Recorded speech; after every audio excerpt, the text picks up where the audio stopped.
দর্শক স্বাগত জানাচ্ছি ৭১ মুখোমুখি অনুষ্ঠানে। আজ আমাদের সাথে আছেন স্টুডিওতে এই মুহূর্তে আলোচনার জন্য উপস্থিত আছেন একেবারে গণতান্ত্রিকভাবে নির্বাচিত একটি উদাহরণ রাজনৈতিক দলের কাউন্সিল, সেটি এবি পার্টির। সেই গণতান্ত্রিকভাবে কাউন্সিলে নির্বাচিত নবনির্বাচিত সাধারণ সম্পাদক ব্যারিস্টার আসাদুজ্জামান ফুয়াদ এবং আছেন বাংলাদেশের অন্তর্বর্তী সরকারের প্রধান উপদেষ্টা ডক্টর মোহাম্মদ ইউনূসের deputy press secretary Abul Kalam Azad Majumdar. এবং এই অনুষ্ঠানে যুক্ত হবেন কিছুক্ষণের মধ্যেই গণসংহতি আন্দোলনের প্রধান সমন্বয়ক জোনায়েদ সাকি। এবং আমরা জানি যে বাংলাদেশে ভ্যাট বৃদ্ধিকে কেন্দ্র করে নানা ধরনের আলোচনা চলছে এবং এটি সত্যিকার অর্থেই যে বাংলাদেশের মানুষের মধ্যে এটি এই সরকারের কাছে প্রত্যাশার বাইরে। সরকারের কাছে জনপ্রত্যাশার বাইরে গিয়ে সরকার শতাধিক পণ্যে কেন কী কারণে হঠাৎ করে এভাবে ভ্যাট বৃদ্ধি করলো, সেই প্রসঙ্গেই আমরা আলোচনা শুরু করতে চাই। শুরুতেই আলোচনায় আসতে চাই অন্তর্বর্তী সরকারের এক ধরনের মুখপাত্রের দায়িত্ব পালন করেন, সাংবাদিকতা করেছেন এবং বাংলাদেশের গণমাধ্যমে তিনি পরিচিত মুখ আবুল কালাম আজাদ মজুমদার। আপনার কাছে, আপনি তো অন্তর্বর্তী সরকারের একেবারে প্রধান জায়গায় আছেন, প্রধান জায়গায় থেকে এরকম যে মানুষের এত স্বতঃস্ফূর্ত সমর্থন, সেই সমর্থনের জায়গা থেকে মানুষের মধ্যে নেতিবাচক প্রতিক্রিয়া তৈরি হলো এই ভ্যাট বাড়ানোকে কেন্দ্র করে। ধন্যবাদ আপনাকে। সরকারে যদি কাজ করতে হয় তাহলে ইতিবাচক নেতিবাচক সব ধরনের প্রতিক্রিয়াই আপনি পাবেন।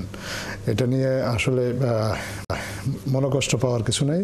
আমরাও মানুষের প্রতিক্রিয়াকে স্বাগত জানাই। আমাদের ভুলভ্রান্তিও হতে পারে, সরকারেরও অনেক সিদ্ধান্ত আছে যেগুলো মানুষের মনোপুত নাও হতে পারে। সরকার মানুষের কথা চিন্তা করে, সামগ্রিক রাষ্ট্র কাঠামোর কথা চিন্তা করে, সামগ্রিক অর্থনীতির কথা চিন্তা করে কিছু সিদ্ধান্ত গ্রহণ করে। সব সিদ্ধান্ত যে সবাই স্বাগতম জানাবে এরকম কোনো বিষয় নেই। তবে এর আগে আমরা দেখেছি যে যখন সরকারের কোনো সিদ্ধান্ত সরকার ঘোষণা করত, তারপর মানুষ যাই বলুক সরকার তার ইগোটাকে এমনভাবে ধরে রাখতো তাতে মনে হতো যে মানুষের বক্তব্যের কোনো মূল্য নেই, মানুষের কথার কোনো মূল্য নেই। বর্তমান অন্তর্বর্তীকালীন সরকার কিন্তু সেরকম নয়। তারা মানুষের কথাকে মূল্য দেয়, প্রত্যাহার হতেও পারে, মানুষের কথার মূল্য দিয়ে মানুষের চাহিদার কথা ভেবে যদি সরকারের যারা নীতি নির্ধারক আছেন এই সব ক্ষেত্রে যারা সিদ্ধান্ত গ্রহণ করেন নিশ্চয়ই তারা বিষয়টা ভেবে দেখবেন। নিশ্চয়ই সেটি রাজনৈতিক দলের পক্ষ থেকেও এরই মধ্যে অনেকবার বলা হয়েছে এবং বেশ কয়েকটি রাজনৈতিক দল এই দাবি তুলেছে। এবং যেহেতু বাংলাদেশের রাজনীতির ইতিহাসে আমরা বলবো যে একেবারে গণতান্ত্রিকভাবে নির্বাচিত আপনি সাধারণ সম্পাদক হয়েছেন এবি পার্টির, এবি পার্টির সাধারণ কর্মীরাও নিশ্চয়ই আপনাকে সরকারের বিভিন্ন সিদ্ধান্তের বিষয়ে আপনার সাথে কথা বলেন, আপনি জানেন, সারা দেশের খবর আপনি পাচ্ছেন। এই দ্রব্যমূল্যের উপর যে ভ্যাট, সরকার কি আর কোনো বিকল্প ছিল না? ধন্যবাদ আপনাকে। আমাদের পক্ষ থেকে আমরা ভ্যাটের ব্যাপারে ইতিমধ্যে ব্রিফিং করেছি গত কয়েকদিন আগে। সেখানে আমাদের বক্তব্য ছিল যে গ্র্যাজুয়ালি ভ্যাট অথবা পরোক্ষ কর যেগুলো আছে এগুলো বিলুপ্ত করে ফেলতে হবে। প্রোগ্রেসিভ ইকোনমিস্ট যারা আছেন সারা দুনিয়াতে তারা বোধ করছেন যে ট্যাক্সেশনটাকে কনসলিডেট করে ফেলা, এক জায়গাতে নিয়ে আসা, সিঙ্গুলার ট্যাক্সে যাওয়া যায় কিনা, এই আইডিয়াগুলো এখন পৃথিবীতে বিভিন্ন জায়গাতে আলোচনা হচ্ছে। দ্বিতীয়ত হচ্ছে আমাদের পক্ষ থেকে আমরা যেটা বলেছি সেটা হচ্ছে যে সরকার খুবই আর্থিক সংকটে আছে, কোনো সন্দেহ নাই। আমার ট্রেজারির অবস্থা যেভাবে লুটপাট করে খেয়ে গেছে এরা, সেখানে এখন সরকারকে টাকার বিকল্প সোর্স বের করতে হচ্ছে। এখন প্রশ্ন হচ্ছে যে আমার টাকা দরকার রাষ্ট্র পরিচালনা করবার জন্য, এটা সত্য, তো টাকাটা আসবে কোত্থেকে? দিন শেষে জনগণই টাকা দেবে, ব্যবসায়ীরাই টাকা দেবে। তো আমরা যেটা বিকল্প প্রস্তাব করেছি, কারণ হচ্ছে যে মধ্যবিত্ত আর নিম্ন মধ্যবিত্ত গরিব মানুষরা হচ্ছে লার্জলি ভ্যাট দেয়। ট্যাক্স কিন্তু যেহেতু ইনকামের থ্রেশহোল্ড আছে, ট্যাক্সটা সমাজের সচ্ছল মানুষরা দেয়, ব্যবসায়ীরা দেয়, কিন্তু ভ্যাট দেয় কে? আপনি যে টং দোকানে 10 টাকা দিয়ে চা খাই, ওখানে কিন্তু আমাকে ভ্যাট দিতে হচ্ছে। মধ্যবিত্ত একটু মিষ্টি খায়, সেখানে তাকে ভ্যাট দিতে হচ্ছে। আপনি সুলতানস ডাইনিংয়ে বেলি রোডে গিয়ে একটু কাচ্চি বিরিয়ানি খাবেন, আপনাকে ভ্যাট দিতে হচ্ছে। তাহলে কাপড় কিনছেন, ভ্যাট দিতে হচ্ছে। এবং অ্যাট এ টাইম বাণিজ্য মেলায় যাচ্ছেন, আপনার কেনাকাটা করতে হচ্ছে, আপনাকে ভ্যাট দিতে হচ্ছে। তাহলে ভ্যাট দিচ্ছে হচ্ছে যারা লার্জলি স্ট্রাগলিং ফ্যামিলি। না, কিন্তু এটা তো ঠিক যে অন্তর্বর্তী সরকার দায়িত্ব নেওয়ার পরে এই ধরনের সিদ্ধান্ত, যে কারণে আসলে গণমানুষের যে প্রত্যাশা, আওয়ামী লীগের প্রতি কেন মানুষের ক্ষোভ ছিল যে তারা তাদের দুর্নীতি করার জন্য তারা মানুষের উপরে পকেট কেটে নেওয়া, বিভিন্ন সময় দাম বাড়ানো, আমরা বলতে পারি যে বিদ্যুতের দাম তাদের 15 বছরে তারা 16 বার বাড়িয়েছে, গ্যাসের দাম একই রকমভাবে বাড়ানো হয়েছে, কিন্তু অন্তর্বর্তী সরকারের কাছে তো মানুষের প্রত্যাশা ছিল যে তারা দাম কমাবে। এখন প্রত্যাশার জায়গা তো ঠিক আছে, কিন্তু প্রশ্ন হচ্ছে যে ব্যাংক তো খালি করে দিয়ে গেছে আওয়ামী লীগ। প্রশ্ন হচ্ছে যে সরকার টাকাটা পাবে কোত্থেকে, সেটা হচ্ছে আলোচনার বিষয় আর কি। তাহলে যদি তাই হয়, ব্যাংক খালি করে দেওয়া ব্যবসায়ী, সিন্ডিকেট, আওয়ামী লীগের সাবেক নেতা মন্ত্রী, ওয়ার্ডের বা থানার ফরিদপুর থানা ছাত্রলীগের সভাপতি, তার 2800 কোটি টাকা বিদেশে পাচার করা, তার কোনো টাকা ফেরত আসা, সেসব তো উদ্ধারে সরকারের তো কোনো কিছু করছে না, কিন্তু সরকার মানুষের ভ্যাট চাপালো। আপনি যদি বলেন সরকার কোনো কিছু করছে না, তাহলে এটা খুব সরলীকরণ করা হয়। বলেন কি করছে? সরকার অনেক কিছুই করছে, কিন্তু সেগুলোর ফলাফলের জন্য আপনাকে একটু সময় দিতে হবে।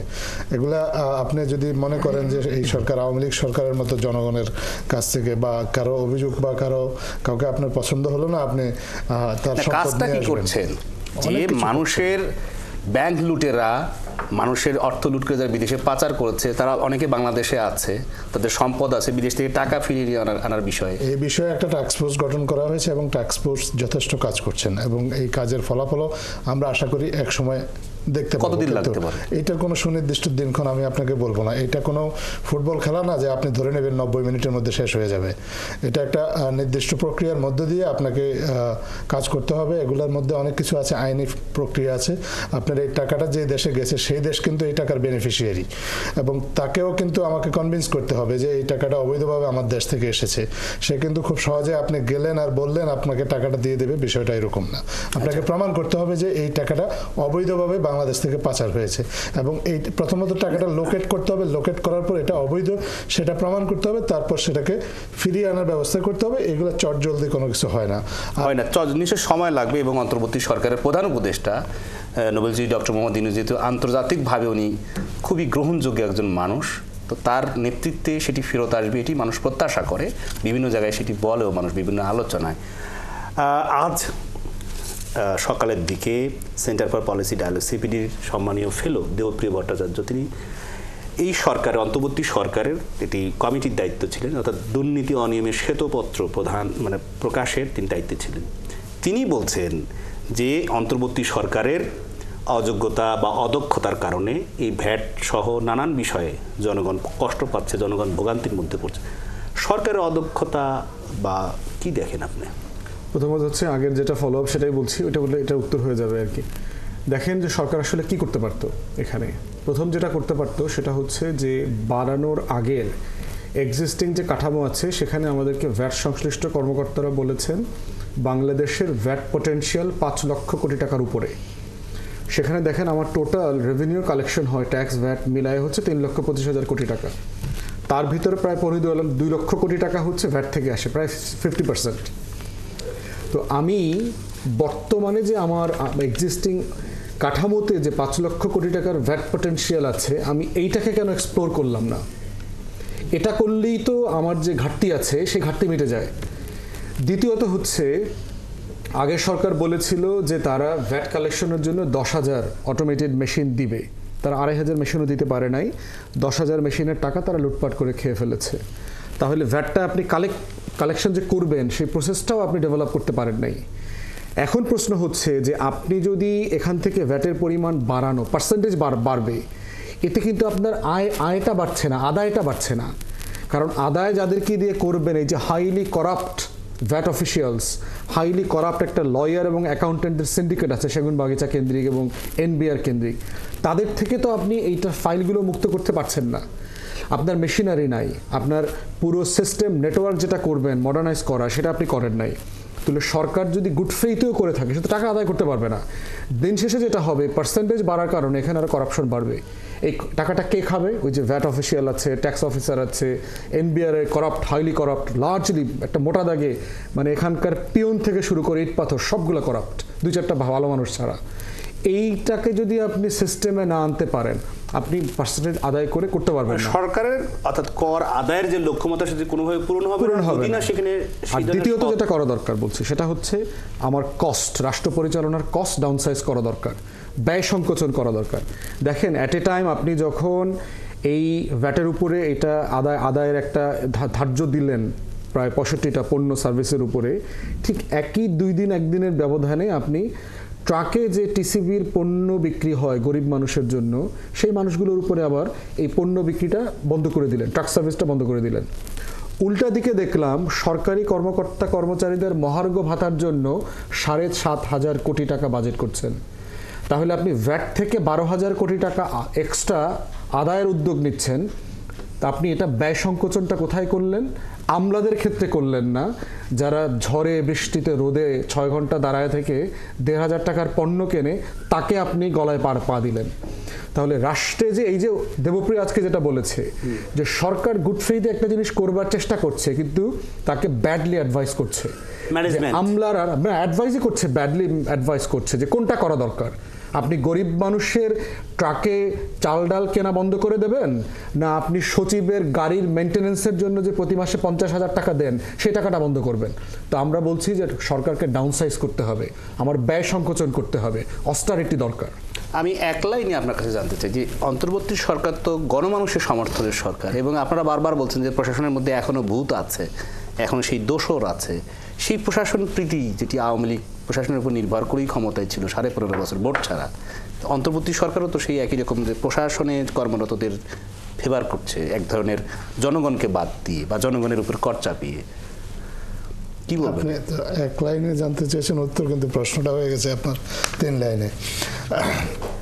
আসলে সরকারকে তো এক্সিস্টিং সিস্টেমের মধ্য দিয়ে কাজ করতে হবে। সরকার তো রাতারাতি আমলা আমদানি করতে পারবে না। আপনি ডিম আর দুধ যেভাবে বিদেশ থেকে আমদানি করা যায়, এইভাবে কিন্তু আমলা আমদানি করা যায় না। আবার ওভারনাইট আমলা পয়দাও করা যায় না। এই যে আমলা যারা আছেন তাদের উপর নির্ভরশীল হয়ে সরকারকে কাজ করতে হবে। হ্যাঁ, ফুয়াদ ভাই যে কথাটা বলেছেন সেটা হচ্ছে যে যদি কেউ ব্যাডলি সরকারকে অ্যাডভাইস করে, সরকারকে মিসগাইড করে, তাহলে যারা সরকারের নীতি নির্ধারক আছেন অবশ্যই তারা সেটা খুঁজে বের করবেন, এবং সরকারকে যদি কারো অসৎ উদ্দেশ্য সাধনের কারণে বা কেউ যদি অসৎ উদ্দেশ্যে সরকারকে বিভ্রান্ত করে, অবশ্যই সরকারের যারা দায়িত্বশীল আছেন সরকারকে যদি বিপদে ফেলানোর জন্য, অজনপ্রিয় করার জন্য কোনো সরকারি কর্মকর্তা, বিভিন্ন দপ্তরের মানুষ যদি কোনো সিদ্ধান্ত দেয় বা সরকারকে পরামর্শ দেয়, সরকার নিশ্চয়ই সেটি আমলে নিয়ে তাদের বিরুদ্ধে ব্যবস্থা নেওয়া সহ যে কোনো ধরনের সিদ্ধান্ত পরিবর্তন। কিছু জিনিস আমরা দেখতেও পাচ্ছি ইতিমধ্যে, আজাদ ভাই হয়তো বলবেন। আমরা সেই আলোচনায় আসবো। অনুষ্ঠানে এই পর্যায়ে আমাদের সাথে যুক্ত হয়েছেন গণতন্ত্র মঞ্চের অন্যতম নেতা, এবং আমরা জানি যে তিনি মূলত গণসংহতি আন্দোলনের প্রধান সমন্বয়ক জুনায়েদ সাকি। আপনাকে স্বাগত জানাচ্ছি ৭১ মুখোমুখি অনুষ্ঠানে। আপনি দেরিতে হলেও যুক্ত হয়েছেন। শুভেচ্ছা। আমরা এই পর্যায়ে আলোচনায় ছিলাম বিরতির আগে। নিত্য পণ্যের উপর ভ্যাট বসানোর বিষয়ে নানা আলোচনা হয়েছে, এবং সরকারের দিক থেকেও খানিকটা পরিষ্কার করার চেষ্টা করেছেন প্রধান উপদেষ্টার উপপ্রেস সচিব আবুল কালাম আজাদ মজুমদার এবং সর্বোচ্চ গণতান্ত্রিক পন্থায় নির্বাচিত এবি পার্টির সাধারণ সম্পাদক ব্যারিস্টার আসাদুজ্জামান ফুয়াদ। তিনিও তার রাজনৈতিক দলের পক্ষে, অর্থাৎ তার জনগণের যেই ভ্যাট বাড়ানোর ফলে জনগণের যে নিত্যপণ্যের দাম যেটি বৃদ্ধি হয়েছে তার তিনি সমালোচনা করেছেন এবং সরকারকে দাবি জানিয়েছেন যে দ্রুত সম্ভব প্রত্যাহার করে বিকল্প ব্যবস্থায় রাষ্ট্র পরিচালনা অর্থের যোগান দিতে। সেই আলোচনায় আমরা ছিলাম। আমরা জানি যে আওয়ামী লীগের সময়, অর্থাৎ বিশেষ করে করোনার সময় আপনি জানেন যে একেবারে সরাসরি প্রধানমন্ত্রীর তত্ত্বাবধানে ইডিএফ লোন যেটি বলে সেটি $7.5 বিলিয়ন ডিসবার্সমেন্ট করা হয়েছে। আমরা জানি যে 4 থেকে 5 জন শিল্পপতির মধ্যে, সেটি বেক্সিমকো গ্রুপ বলেন বা সালমান ইফ রহমান মানে আরও কয়েকটি গ্রুপ। সরকার তো সে টাকা নিয়ে আসলো না। সরকার তো নানান জায়গার মানুষের ব্যাংক খালি করার কথা বলছে, শ্বেতপত্র প্রকাশ করেছেন দেবপ্রিয় ভট্টাচার্য, কিন্তু কোথাও তো কোনো কিছু উদ্ধার হচ্ছে না, বাড়ছে। একটা বিষয় দেখেন যে লন্ডন মানি রিকভার করাটা কিন্তু একটা কমপ্লেক্স প্রসেস। কারণ হচ্ছে যে ওয়েস্টার্ন সোসাইটিগুলো তার ইনকামের সোর্স কি দেখেন, সারা দুনিয়ার গ্লোবালি যদি আপনি মানি লন্ডারিং দেখেন, এর অলমোস্ট 50 থেকে 60% হচ্ছে হোয়াইট হয় হচ্ছে লন্ডনে। লন্ডনের সিটিতে আপনি যদি যান, লক্ষ লক্ষ মানুষ কাজ করে ফাইন্যান্সিয়াল ইন্ডাস্ট্রিতে। কি কাজ? আমার অনেক বন্ধু বান্ধব আছে ওখানে, আপনার যারা ফাইন্যান্সিয়াল ইন্ডাস্ট্রিতে কাজ করে, তো বোঝার চেষ্টা করেছি তোমার আসলে কাজ কি, তুমি অফিসে গিয়ে আসলে কি করো সারাদিন। তো তো এদের মোদ্দা কথা হচ্ছে, এদের কাজটা হচ্ছে গরিব দুনিয়া থেকে যে টাকা পয়সাগুলো লুট হয়ে আসে এই টাকাটাকে খতনা করে ব্রিটিশ ইকোনমিতে মুসলমান আকারে প্রেজেন্ট করার যে রাজনীতি, এটার নাম হচ্ছে দ্য ফাইন্যান্সিয়াল ইন্ডাস্ট্রি। এই যে লুটেরা মডেলের একটা অর্থনীতি তারা ডেভেলপ করেছে, নিউ ইয়র্কে বলেন, প্যারিসে বলেন, একটা হিউজ ফাইন্যান্সিয়াল ইন্ডাস্ট্রি ডেভেলপ করেছে। এখন তার ইকোনমি মানে বেঁচে আছে আমার রক্তের উপরে। এখন প্রশ্ন হচ্ছে তাহলে কি আমার রক্ত সে ফেরত দেবে? মানে এটা তার জায়গা থেকে আপনি চিন্তা করেন। তাহলে করণীয় কি? করণীয় হচ্ছে যে ইন্টারন্যাশনালি এই ব্যাপারে বেশ কিছু কনভেনশন আছে। আওয়ামী লীগ সরকারকে দেখবেন সুইস ব্যাংকে টাকা জমা নেওয়া নিয়ে যে বেশ কিছু অভিযোগ এসেছিল, তখন সুইজারল্যান্ডের যে অ্যাম্বাসেডর ছিলেন, আগের অ্যাম্বাসেডর, ওই মহিলা কি তখন বলেছেন যে আমাদের এই হিসাবগুলো দেয়া অথবা ইনভেস্টিগেশন করা অথবা মানির সোর্সের ব্যাপারে কথা বলতে হলে যে যে কনভেনশনে বাংলাদেশকে রাষ্ট্র আকারে স্বাক্ষর করবার কথা ছিল, সরকার কোনো কনভেনশনে স্বাক্ষর করে নাই। তো না করলে আমি মেম্বার স্টেট হিসাবে সে তথ্যটা কিভাবে দেব? তাহলে অন্তর্বর্তী সরকার যে স্বাক্ষর নাই, কনভেনশনে স্বাক্ষর নেই, অন্তর্বর্তী সরকার কিভাবে টাকা নিয়ে আসবে? মানুষ তো প্রত্যাশা করে যে, ওই যে ভাই যেটা বললেন যে এটা একটা কমপ্লেক্স প্রসেস, সেই প্রসেসটা শুরু হয়েছে, প্রসেসের ফলাফল নির্দিষ্ট সময়ে আসবে। এখানে নির্দিষ্ট সময় আসবে, কিন্তু মানুষের প্রত্যাশা আছে যে অন্তর্বর্তী সরকার দ্রুত সময়ের মধ্যে ভ্যাট প্রত্যাহার করে নেবে এবং তারা অন্য সোর্স থেকে এই রাষ্ট্র পরিচালনার যে অর্থ দরকার সেটি নেবে। জোনাসকে আপনি তো রাজপথে একেবারেই আন্দোলন করেন সাধারণ শ্রমিক জনতার জন্য, মানে শ্রমিকের একেবারেই ন্যায্য মূল্যের মিনিমাম মানে ন্যূনতম মজুরির দাবিতে আন্দোলন করছেন দীর্ঘদিন ধরে। সেই শ্রমিক জনতা তারা তো এই ভ্যাট বাড়ানোর ফলে আপনার কি মতামত সরকারের কাছে বা দাবি? ধন্যবাদ। এই বিষয়টি তো আমরা আসলে আগে বহুবার বলেছি। এই বিগত ফ্যাসিস্ট সরকার যে কাজটি করেছে, যে পুরো অর্থনীতিটা লুটে পুটে খেয়ে খেয়ে এটা এখন শেষ পর্যন্ত আইএমএফের দ্বারস্থ করেছে। আর আইএমএফের ক্ষেত্রে আমরা সবসময় জানি যে আইএমএফের কাছ থেকে টাকা নেওয়া মানেই হচ্ছে তারা অনেকগুলো শর্ত আরোপ করতে থাকবে, যে শর্ত সাধারণভাবে নিউ লিবারাল পলিসির সাথে যুক্ত, এবং সেইটার একটা দায়ভার চাপবে হচ্ছে জনগণের উপরে। তারা সাবসিডি কাট করতে বলবে, তারা ইউটিলিটি বিল বাড়াতে বলবে, তারা নানা ধরনের এই রকম জায়গাগুলো বলবে।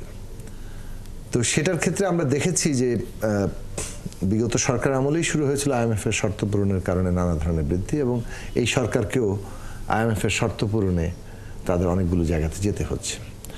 আমরা যেটা মানে আগের সরকারের ক্ষেত্রে বলেছিলাম যে এরা টাকা লুট করে দায়টা জনগণের উপর চাপিয়ে দেয়, যাতে মানুষ পকেট থেকে আরও বেশি টাকা দিতে পারে।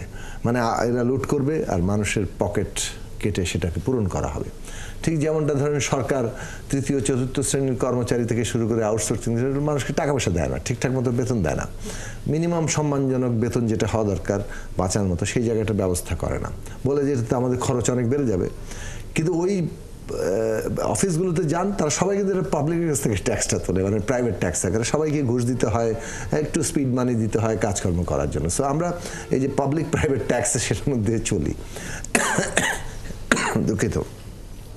ওইভাবেই ধরেন জনগণের ঘাড়ে নানানভাবে সমাধান কি? সমাধানে আসছি। মানে বিষয়টা হচ্ছে যে গভর্নমেন্টের কাছে আমরা নীতি চাইবো, মানে অন্তর্বর্তী সরকার পার্থক্য রেখাটা তো ওইখানেই তৈরি করবে যে আগে সরকার লুট করে আইএমএফের দ্বারস্থ করেছে, সেই আইএমএফের কাছে এখনও আমাদের টাকা নিতে হচ্ছে, তারা সমস্ত চাপ দায়টা জনগণের ঘাড়ে চাপাতো, আমরা জনগণকে কতটা স্বস্তি দিতে পারি সেটা তাদের ফোকাস হওয়া দরকার। হ্যাঁ, নিত্য প্রয়োজনীয় পণ্য আমদানির ক্ষেত্রে ট্যাক্স রেয়াত দেওয়া হয়েছে। এখন সেই ট্যাক্স রেয়াত পাচ্ছে কারা? সেই দেখুন মানে সালোম থেকে শুরু করে বেক্সিমকো থেকে শুরু করে বসুন্ধরা থেকে শুরু করে এগুলোই পাচ্ছে, যাদের মানে বিরুদ্ধে ব্যাপক অভিযোগের জায়গা আছে। এই কম্প্রোমাইজ কিন্তু গভর্নমেন্টকে করতে হচ্ছে, বিশেষত নিত্য প্রয়োজনীয় ক্ষেত্রে। এখন ধরেন সাময়িক ক্ষেত্রে এই কম্প্রোমাইজ নিশ্চয়ই আমাদের করতে হবে, আমাদের তো জনগণ প্রায়োরিটি ফার্স্ট হলে, কিন্তু একই সাথে বিকল্প ব্যবস্থা তার তৈরি করতে হবে। এই বিকল্প তৈরি করার জায়গাটা প্রত্যেকটা ক্ষেত্রের জন্য প্রযোজ্য। আপনি যেমন আমদানির ক্ষেত্রে এই ধরনের বিকল্পের জায়গা আনবেন, তেমনি কোন ধরনের পণ্যের উপরে আপনি ছাড় দিবেন, কোন ধরনের পণ্যের ক্ষেত্রে কিছুটা বৃদ্ধি করবেন, সেই জায়গাটা আপনাকে মানুষের সুবিধার জায়গা থেকে বিবেচনা। এখন শিশুখাদ্য থেকে শুরু করে যে সমস্ত বিষয়ে অনেকগুলো পণ্যে ভ্যাট আরোপ করা হয়েছে, যেগুলো আসলে কোনোভাবে গ্রহণযোগ্য নয়। আবুল কালাম আজাদ বলেন, যেহেতু আপনি নিজে সাংবাদিকতা করেছেন দীর্ঘদিন, আন্তর্জাতিক গণমাধ্যমেও কাজ করেছেন, এখন প্রধান উপদেষ্টার উপপ্রেস সচিবের কাজ করছেন 5 মাসের বেশি সময় ধরে, সরকারেরও বয়স 5 মাসের একটু বেশি। IMF বাংলাদেশকে ঋণ দিয়েছে, ওয়ার্ল্ড ব্যাংক ঋণ দিয়েছে $4.5 বিলিয়ন। আর বাংলাদেশ সরকার 2020 সালের পরে, 20 সালের কত তারিখে আবার ঠিক 3 তারিখটা মনে নেই, তারা বাংলাদেশের কয়েকজন বিজনেসম্যানকে লোন দিয়েছে, EDF loan, external development fund হিসেবে 7.5 বিলিয়ন। তাহলে $7.5 বিলিয়ন যদি সরকার রিকভারি করে, অন্তর্বর্তী সরকার, IMF এর টাকা তো দরকার নেই। হ্যাঁ, সেটা তো অবশ্যই।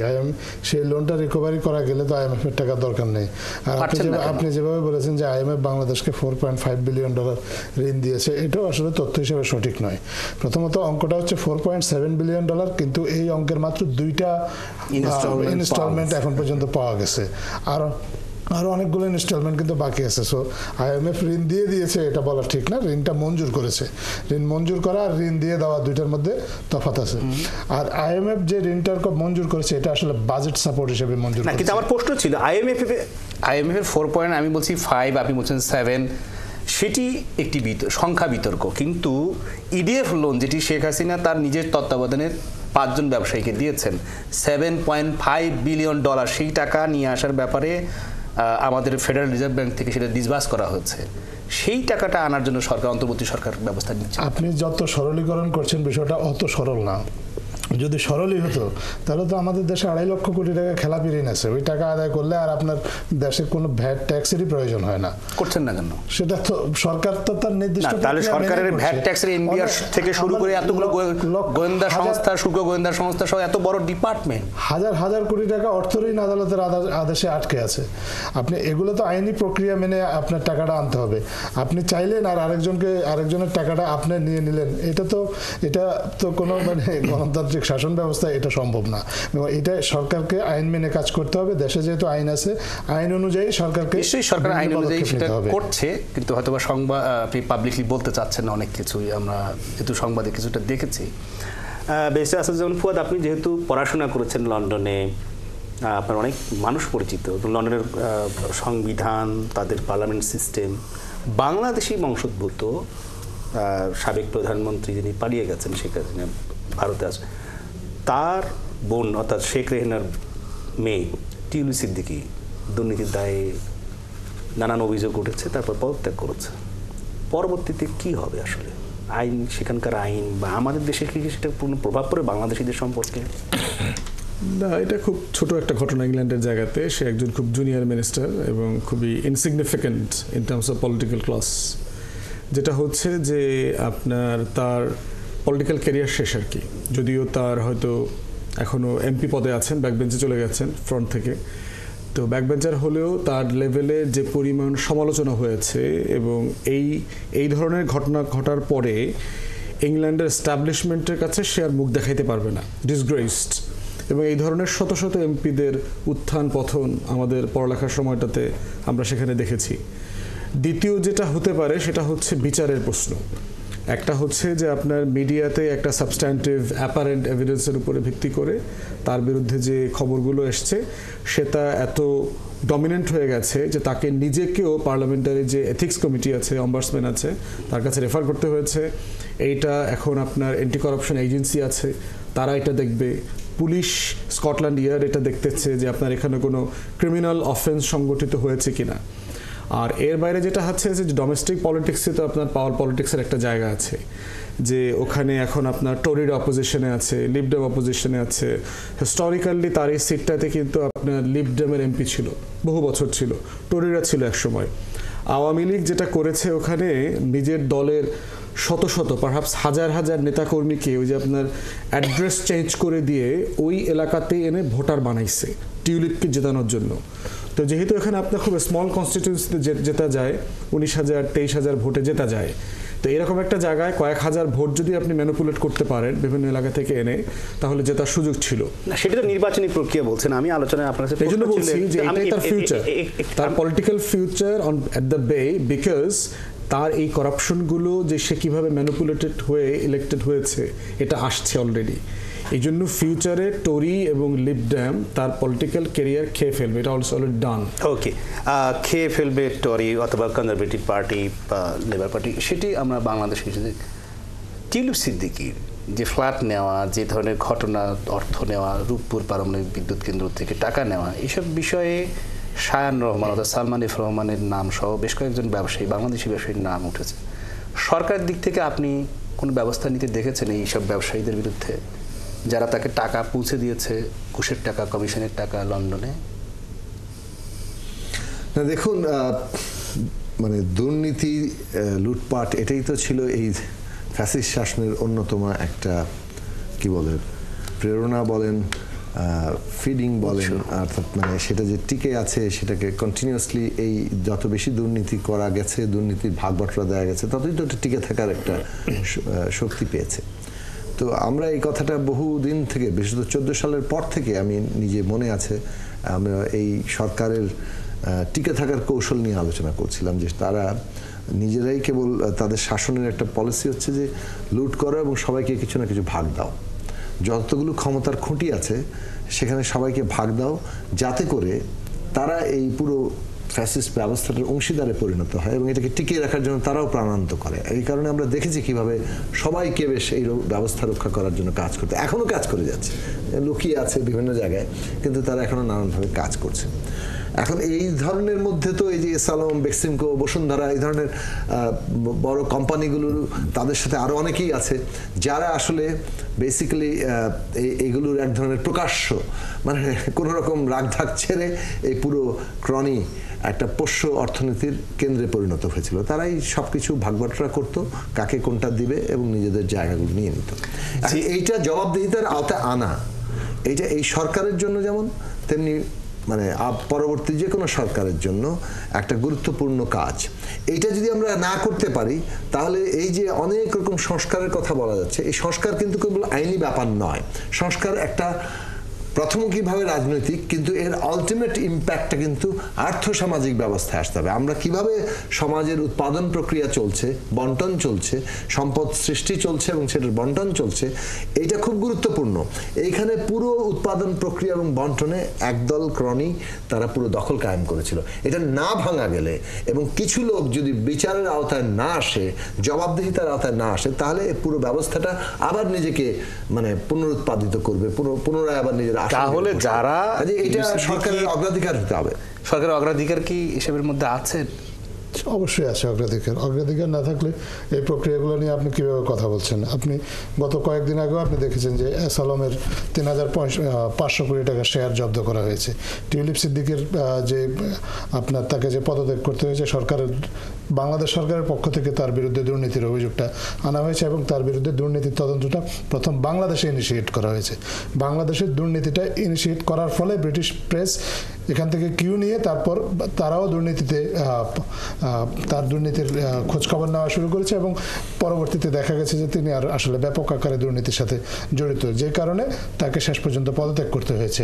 বাংলাদেশে আরও যেসব ব্যবসায়ী গোষ্ঠী আছে তাদের প্রত্যেকের বিরুদ্ধে, যাদের বিরুদ্ধে এই ধরনের এই লুটেরা অর্থনীতির সহায়ক হিসাবে কাজ করার অভিযোগ আছে, প্রত্যেকের বিরুদ্ধে ব্যবস্থা নেওয়া হয়েছে। বেশ কয়েকজন এই মুহূর্তে জেলেও আছেন।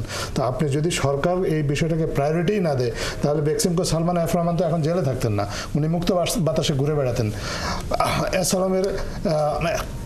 সালাম উনি তো বাংলাদেশের বাইরে পালিয়ে বেরিয়ে সরকারকে লিগাল নোটিশ পাঠাতেন না। তো এই সরকার এগুলা দুর্নীতির বিরুদ্ধে সরকার কাজ করছে বলেই কিন্তু আপনি এই যে দুর্নীতির এই আলামতগুলোর কথা জানতে পারছেন। আপনি কিন্তু আওয়ামী লীগ সরকারের আমলে এদের দুর্নীতি নিয়ে কেউ কথাও বলতে পারেনি, নাম নেওয়া যেত না সে সময়। সাংবাদিক হিসেবে মানে সংবাদকর্মী হিসেবে তাদের নাম নেওয়া এক সময়। আপনারা নাম নিতে পারেন না, আমরা কিন্তু নাম নিয়েছি, তখনও নাম নিতে পেরেছেন আপনি রাজপথে। বড় ব্যাপার হচ্ছে এই যে আপনি ভালো পয়েন্ট ধরেন, আমি একটু বলতে দেন। সেটা হচ্ছে যে কিছুদিন আগে গণমাধ্যম সংস্কার প্রশ্নে একটা আলোচনা হচ্ছিল এবং এই ধরনের প্রতিষ্ঠানগুলো গণমাধ্যমের উপর একটা বেশ নিয়ন্ত্রণ কায়েম করে। তারা তাদের প্রত্যেকেই গণমাধ্যমের মালিক এবং গণমাধ্যম তাদের কন্ট্রোলে থাকে বলে আপনারাও চাকরি বাকরি করেন, সেই জন্য আপনাদেরকে ওই তাদের মালিকের কথা অনুযায়ী তাদের স্বার্থর পক্ষে, সেটা যত ভয়ঙ্কর স্বার্থই হোক, দেশকে যত ক্ষতিগ্রস্তই করুক, সম্পদ যতই লুট হোক, সেটার পক্ষে হয় কথা বলতে হয় না চুপ থাকতে হয়। এখন যেটা আমরা বলেছিলাম, আমি নিজে সেখানে তুলেছিলাম যে দেখুন, গণমাধ্যম তো কে মালিক সেটা তো পরের ব্যাপার। এটা তো একটা পাবলিক প্রতিষ্ঠান, এটা একটা এবং এই প্রতিষ্ঠানে অসংখ্য লোক দায়বদ্ধতা আছে জাতির জনগণের, তাই না? ফলে তাদের ট্যাগ গণমাধ্যমের জায়গায় থাকতে হবে। হ্যাঁ, গণমাধ্যমে যাতে আর কেউ ভবিষ্যতে এই রকম গণমাধ্যম তৈরি করতে না পারে যে তারা একচেটিয়াভাবে মিথ্যা এবং একটা প্রোপাগান্ডা মেশিনে হচ্ছে বা দুর্নীতিকে ঢেকে রাখার জন্য কেউ কাজ না করে। ব্যবস্থার পরিবর্তন আনতে হবে। গণমাধ্যমে কেউ 100% একক মালিকানা হতে পারবে না। গণমাধ্যমে অবশ্যই এখানে মালিকানা ব্যবস্থার মধ্যে শেয়ার আনতে হবে, এমনকি পাবলিক শেয়ার ছাড়ার ব্যবস্থা করতে হবে, যাতে করে এমনভাবে এটার আয়োজন করা দরকার যাতে করে এই যে একটা কোম্পানি কিংবা একটা গোষ্ঠী পুরো জিনিসটার উপর একটা নিয়ন্ত্রণ কায়েম করতে পারছে, এই নিয়ন্ত্রণ বন্ধ করা যায়। আসবো আপনার কাছে। এই পর্যায়ে আলোচনায় আমরা আসলে ভিন্ন প্রসঙ্গে আলোচনা করতে চাই, খানিকটা ভিন্ন প্রসঙ্গ, যে আমরা বিরতির আগে যা আলোচনা করেছি। মূলত এই পর্যায়ে আমরা আলোচনায় আসতে চাই যে বাংলাদেশে তো অনেক বিষয়ে সংস্কার চলছে, সেটি শিক্ষা সংস্কার কমিশন শেষে হয়েছে। একই রকমভাবে প্রশাসন, বিচার বিভাগ, নির্বাচন কমিশন, তারা এরই মধ্যে 4টি কমিশন জমাও দিয়েছে রিপোর্ট, আর বাকি কমিশনগুলো আগামী 31 জানুয়ারি জমা দেবে। তো এই নির্বাচন বলেন অথবা যে 15 বছর যে ভেঙে পড়া বলেন, সেইটার ক্ষেত্রে অন্য অন্য বাহিনীর ক্ষেত্রে সংস্কার দৃশ্যমান দেখছে না? অনেক কিছুর তো সংস্কার দরকার। একটা বিষয় হচ্ছে যে আজকে একটা প্রোগ্রাম দেখলাম আপনার, সেখানে আমি নিজে উপস্থিত ছিলাম। এই গত 16 বছরে সেনাবাহিনীর, সশস্ত্র বাহিনীর শত শত কর্মকর্তা, পারহাপস হাজারের উপরে, যাদেরকে বিএনপি ট্যাগ দিয়ে, জামাত শিবির ট্যাগ দিয়ে, হিজবুত তাহরির, জঙ্গি, সে ইসলাম প্র্যাকটিস করে, হজে গেছে, অল্প বয়সে দাঁড়িয়ে রাখছে, টাকনোর উপরে কাপড় পরে, বউ হিজাব করে, এই ধরনের বিভিন্ন এক্সকিউজ দেখায় দেখায় আপনার তাদেরকে চাকরিচ্যুত করেছে। হাজার হাজার জওয়ান এবং সিপাহীদেরকে চাকরিচ্যুত করেছে, এই ধরনের কাজ। এবং খুব ছোটো ছোটো এক্সকিউজ, যে আইনে বলা আছে মিলিটারি অ্যাক্টে যে 25-এর আগে কেউ বিয়ে করতে পারবে না অফিসাররা। তো অনেকে লুকায় টুকায় বিয়ে করেছে, অথবা বাধ্য করেছে, অথবা বাবা মার চাপে করেছে, হোয়াটএভার, তাদেরকে ওই ধরনের এক্সকিউজ দেখায় তাদেরকে সাসপেন্ড করছে, ডিসমিস করেছে। এবং যেটা করেছে আপনার, আজকে একজন অফিসারের ওয়াইফ এসে বলল যে 22 বছর সার্ভিসের পরে তার হাজব্যান্ডকে ফার্স্ট কোর্ট মার্শাল করা হয়েছে, তাকে কোনো অভিযোগ পায় নাই। সেকেন্ড কোর্ট মার্শাল করেছে এবং তাকে ডিফেন্ড পর্যন্ত করতে দেওয়া হয়নি তার কেস, 22 বছর সার্ভিসের পরে। এবং কোর্ট মার্শালের পরে তাকে 3 দিনের নোটিসে সব ছেড়ে চলে যেতে হয়েছে। 3 দিনের নোটিসে, 3টা ছোট ছোট বাচ্চা আছে, এবং তার কদিন পরে সে হার্ট অ্যাটাক করে।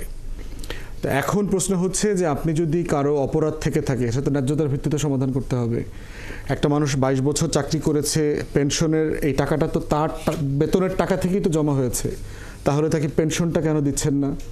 তার যে হাসপাতালে সুযোগ সুবিধা পাওয়ার কথা সিএমএইচে, এটা কেন দিচ্ছেন না? তার যে আপনার আবাসন সুবিধা পাওয়ার কথা তাদের আইনে, তাদের সুবিধা মোতাবেক, যদিও পার্সোনালি আমি এগুলো পছন্দ করি না, কিন্তু তো দিচ্ছেন না কেন সেটা? তাকে পিএনজি করে দিয়েছে অনেক অফিসারকে, আপনার পার্সোনা নন গ্রেটা, তারা ক্যান্টনমেন্টগুলোতে, ওই এলাকাগুলোতে ঢুকতে পারে না। তাহলে এই যে হাজার হাজার জওয়ান এবং আর্মি অফিসারদেরকে আপনারা ডিসগ্রেস করেছেন, অপমান করেছেন, এর উল্টা দিকে দেখতে পাচ্ছি যারা গুম খুনের সাথে জড়িত ছিল, লুটপাটের সাথে জড়িত ছিল গত 16 বছর, রাতের নির্বাচন করে দিয়ে টাকা নিয়েছে, বাড়ি নিয়েছে, গাড়ি নিয়েছে, তারা এখনও বহাল তবিয়তে জেনারেল হয়ে আছে, বিভিন্ন পোস্টে আছে, তাদেরকে সরানো হচ্ছে না। তাহলে এই যে জুলুমের জায়গায় জুলুম রয়ে গেছে, আবার যারা জালেম ছিলেন তাদেরকেও সরানো হচ্ছে না। তো এইটার ব্যাপারে তাদের দাবি দেওয়া আছে। আমরা নিজেরাও চিফ অ্যাডভাইজারের কাছে যখন গিয়েছি, তখন পিলখানা গণহত্যা থেকে শুরু করে এগুলোর ব্যাপারে আমরা ইনসাফ চেয়েছি, কমিশন করবার দাবি করেছি, ওনারাও করেছেন।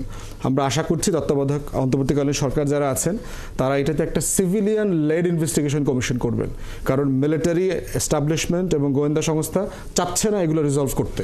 আসবো এই আলোচনায়। আমি আসতে চাই গণসংহতি আন্দোলনের প্রধান সমন্বয়ক, আপনার কাছে ছিলাম না দ্রব্যমূল্য নিয়ে, বিশেষ করে এ পর্যায়ে আমরা যেহেতু ভিন্ন প্রসঙ্গে আলোচনা করছি। আপনি তো একেবারে রাজপথে যে বক্তব্য প্রায় প্রতিদিনই যা ছিল, যে আমরা একটা রাজনৈতিক দলের বদলে আরেকটা রাজনৈতিক দল, এক ব্যক্তির বদলে আরেক ব্যক্তিকে ক্ষমতায় বসানোর জন্য আমরা এই আন্দোলন করছি না। যে সংস্কার আপনারা চেয়েছিলেন সেই সংস্কারের জন্য অন্তর্বর্তী সরকারও কাজ করছে, নির্বাচন কমিশন সহ নানান বিষয়ে সংস্কার চলছে। যে প্রত্যাশায় বক্তব্য দিয়েছিলেন রাজপথে, মার খেয়েছেন, তা পূরণের কত অংশ আপনি পাচ্ছেন?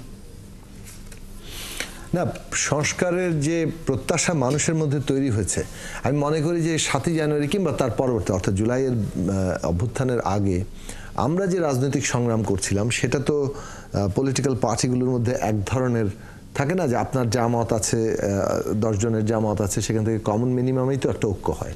ফলে আমাদের অনেক একটা কম্প্রোমাইজড ছিল 31 দফা, তার মধ্যেও বিএনপির 31 দফা আমাদের মঞ্চের 31 দফার মধ্যে কিছু পার্থক্য কিছু কিছু জায়গায় ছিল।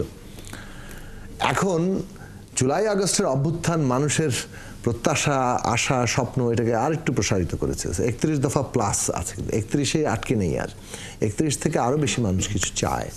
সেটাই এখন রাজনৈতিক দলগুলোর সামনে চ্যালেঞ্জ, যে কতটা তারা পূরণ করার জন্য প্রস্তুত আছে, কতটা মানুষের আকাঙ্ক্ষাকে তারা ধারণ করবে। অন্তর্বর্তী সরকার তো ফ্যাসিলিটেটর, তারা তো আসলে কিছু মানে তাদের নিজেদের করার চাইতে তারা মানুষের আকাঙ্ক্ষাকে বাস্তবায়ন করার ক্ষেত্রে সহযোগিতা করবে। সো তারা যেটা এই প্রস্তাবটাও 13ই আগস্টের প্রথম বৈঠকে আমরা তুলেছিলাম যে বিভিন্ন বিষয়ে কতগুলো কমিশন করা, যাতে করে তারা এই ধরনের সংস্কার প্রস্তাবগুলো তৈরি করতে পারেন, যেটার উপরে ভিত্তি করে আলোচনাটা চলবে। সরকার সেটা গঠন করেছে, ইতিমধ্যে 4টি কমিশন তাদের রিপোর্ট দিয়েছেন, এবং সেটা এক ধরনের কম্পাইলেশন। তারা যেমন নিজেদের মতামত আছে, তারা বিভিন্ন জন থেকে সমাজের বিভিন্ন অংশ, ব্যক্তি, দল, গোষ্ঠীর কাছ থেকে মতামত নিয়েছেন।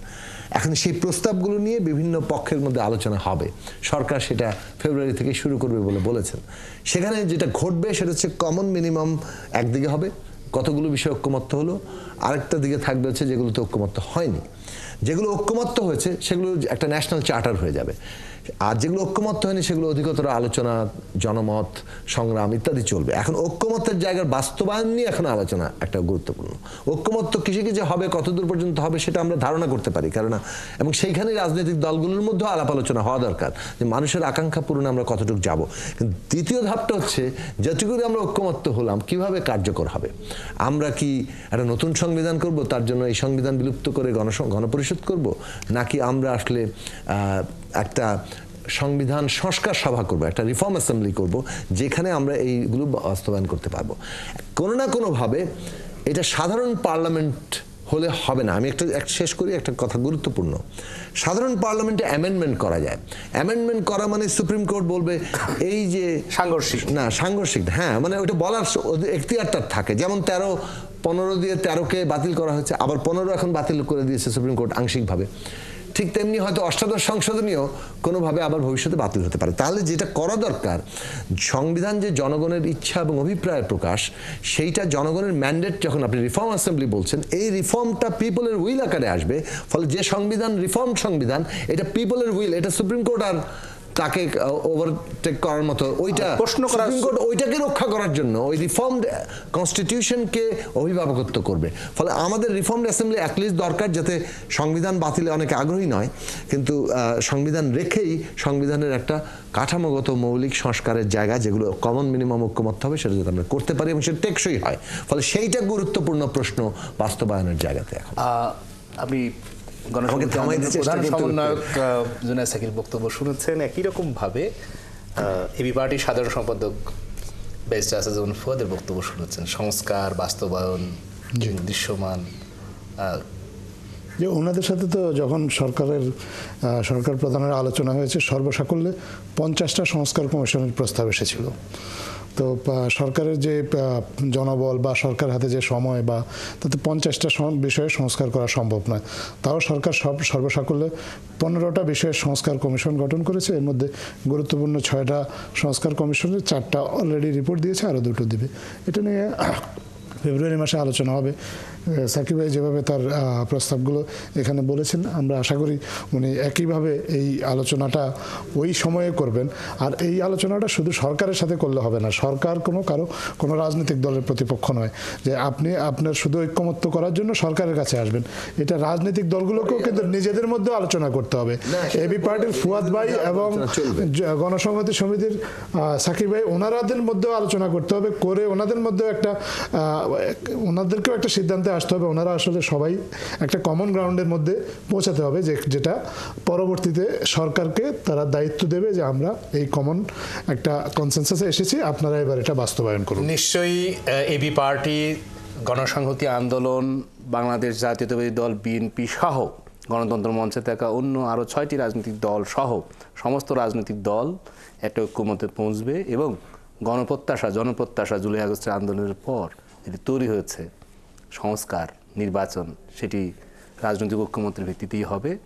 দর্শক, ৭১ মুখোমুখি অনুষ্ঠানে আজ উপস্থিত ছিলেন এবি পার্টির সাধারণ সম্পাদক ব্যারিস্টার আসাদুজ্জামান ফুয়াদ এবং গণসংহতি আন্দোলনের প্রধান সমন্বয়ক, একই সাথে তিনি গণতন্ত্র মঞ্চের অন্যতম নেতা জুনায়েদ সাকি এবং অন্তর্বর্তী সরকারের প্রধান উপদেষ্টা ডক্টর মোহাম্মদ ইউনূসের উপপ্রেস সচিব আবুল কালাম আজাদ মজুমদার। আপনাদের অনেক ব্যস্ততার মধ্যে সময় দিয়েছেন, এই জন্য আপনাদের প্রতি কৃতজ্ঞতা জানিয়ে এবং আপনারা যা আলোচনা করেছেন সেই আলোচনায় নিশ্চয়ই অন্তর্বর্তী সরকারের একেবারে মুখপাত্রের দায়িত্ব পালন করেন আপনি। বক্তব্য, এই তথ্য আপনি অন্তর্বর্তী সরকারের কাছে তুলে ধরবেন এবং এই প্রত্যাশা পূরণ হবে। দর্শক, ৭১ মুখোমুখি আজ এ পর্যন্তই।